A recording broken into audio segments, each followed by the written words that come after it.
every decision Mr. Sticky made. He ran it through a crowd first. What will my parents think? What will my coworkers say? What will people think if I fail? What will they think if I succeed?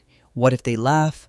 What if they judge? What if they talk? For 30 years, every choice, every dream, every direction was filtered through an invisible audience that lived permanently inside his head. And slowly, quietly, without dramatic announcement, that audience had become the author of his life. Not him, them. The people whose opinions he feared had more control over his decisions than he did. Until the day Mr. Sticky discovered something so simple and so shattering that it changed the entire relationship he had with other people's thoughts. This is that story. And if you have ever shrunk yourself to fit someone else's comfort, it is your story too. The invisible prison Mr. Sticky lived in. Mr. Sticky had a dream he never told anyone about. He wanted to start a creative business, something that expressed who he actually was, something built on his own ideas, his own voice, his own vision. He had wanted this for 11 years, and for 11 years, he had not started. Not because he lacked knowledge, not because he lacked time, not because the opportunity was unavailable, because every time he got close to starting, the invisible audience in his head spoke up. What if people think it is stupid? What if you fail publicly? What if the people who knew you before see you trying and falling short? Who are you to think you can build something like this? These were not real voices. They were projections, a committee of imagined critics that Mr. Sticky had built inside his own mind and then handed control of his life to. Psychologists call this the spotlight effect, a cognitive bias discovered by researchers Thomas Gilovich and Kenneth Savitsky at Cornell University. The spotlight effect is a tendency to overestimate how much other people notice, think about, and judge us. Their research found something astonishing. People consistently believe others are paying far more attention to their actions, appearance, and failures than those people actually are. In reality, everyone is too busy being the main character of their own story to spend much time being the audience of yours. Mr. Sticky had been terrified of an audience that barely existed. The people he was most afraid of judging him, they were thinking about their own insecurities, their own problems, their own fear of what other people thought of them. The human brain is fundamentally egocentric, not out of selfishness, but out of survival design. Your brain is wired to make you the center of your own experience, and it mistakenly assumes everyone else's brain is doing the same thing about you. They are not. They are doing it about themselves. This single realization, truly absorbed, is one of the most liberating things a human being can experience, but understanding it intellectually and living free of it are two completely different things. Mr. Sticky needed more than information. He needed a complete rewiring, and it started with one painful question. The questions that broke Mr. Sticky free. Mr. Sticky sat down one evening with a journal and wrote one question at the top of a blank page. Whose opinions am I actually living for? And he answered honestly, for the first time in his life. His father, who had always communicated that success looked a very specific way, a stable job, a predictable path, nothing that drew attention or risked failure. His social circle, who would notice if he tried something bold and failed, who might whisper, who might feel quietly satisfied if he stumbled. Strangers on the internet, people he had never met, would never meet, whose names he did not know, and whose own lives he knew nothing about. When Mr. Sticky wrote these names and categories on paper, something shifted. He asked his second question. Has any of these people actually lived my life for me? No. Will any of them be there at the end of it, accounting for the choices I made or did not make? No.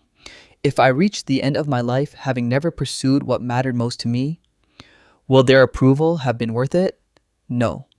Philosopher Epictetus, a former slave who became one of the greatest Stoic minds in history, wrote over 2,000 years ago, "It is impossible for a man to learn what he thinks he already knows." And Mr. Sticky finally admitted what he had secretly known for over a decade. He had been outsourcing his life to people who would never be responsible for living it. That was not their fault. It was his, and it was his to change. The third question was the one that changed everything. What would I do right now, this week, if I were completely certain that no one would judge me for it? Mr. Sticky wrote for 40 minutes without stopping. he would start that business. He would publish that creative work. He would tell certain people exactly what he thought. He would stop going to events he hated and start spending time in ways that actually nourished him. He would dress differently, speak differently, walk differently. The list was long, and it was devastating because every item on that list was something he was fully capable of doing. The only thing stopping him was an imagined audience. So Mr. Sticky made a decision. He was going to start acting as if the audience was not there, not because he became arrogant, not because other people's feelings stopped mattering, but because he finally understood the difference between caring about people and being controlled by their opinions. You can love someone completely and still refuse to let their judgments determine your choices. The 5 principles. Mr. Sticky used to break free. Breaking free from the need for approval is not a single moment. It is a practice, a daily recommitment. Here are the 5 principles Mr. Sticky used, and that research backs as the most effective paths to psychological freedom from others' judgment. Principle number 1, build your internal scorecard. Warren Buffett, one of the most successful investors in history, talks about the difference between living by an internal scorecard versus an external one. An external scorecard measures your worth by what others think of you, their approval, their validation, their recognition. An internal scorecard measures your worth by one question only. Did I act in alignment with my own values today? Stickman started asking himself every evening, did I do what I believed was right today? Regardless of how it looked, some days the answer was no, and that was information, not shame. Over time, his internal compass became stronger than the external noise. He stopped needing the crowd to confirm he was on the right path because he had learned to feel it himself. Principle number 2, do it afraid, every time. The most powerful antidote to the fear of judgment is not the absence of fear. It is action taken in the presence of fear. Every time Mr. Sticky did something, despite the fear of being judged, the fear shrunk, not eliminated, shrunk. Because fear feeds on avoidance. Every time you avoid something you are afraid of, you send your brain a message. That thing is genuinely dangerous. The avoidance confirms the threat. Every time you move toward the feared thing anyway, you send the opposite message.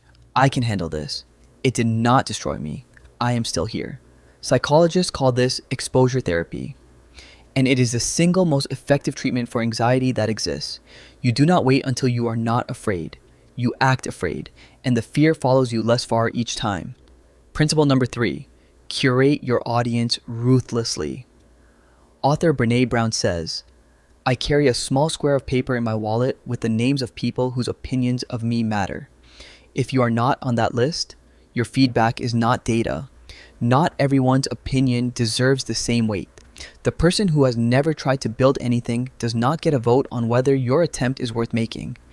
The person who has never been vulnerable does not get to define whether your openness is weakness.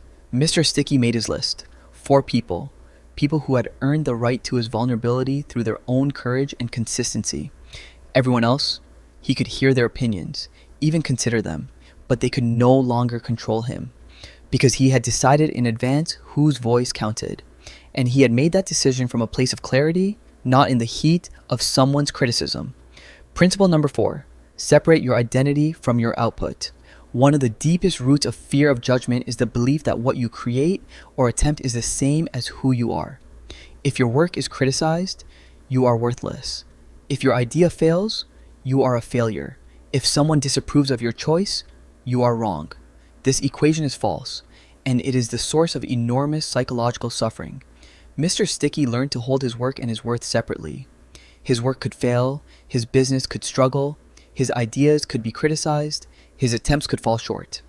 And none of that made him less than, because his worth was not in the outcome, it was in the courage of the attempt. Theodore Roosevelt called these people, the ones who attempt, the man in the arena. He wrote, "It is not the critic who counts, not the man who points out how the strong man stumbles.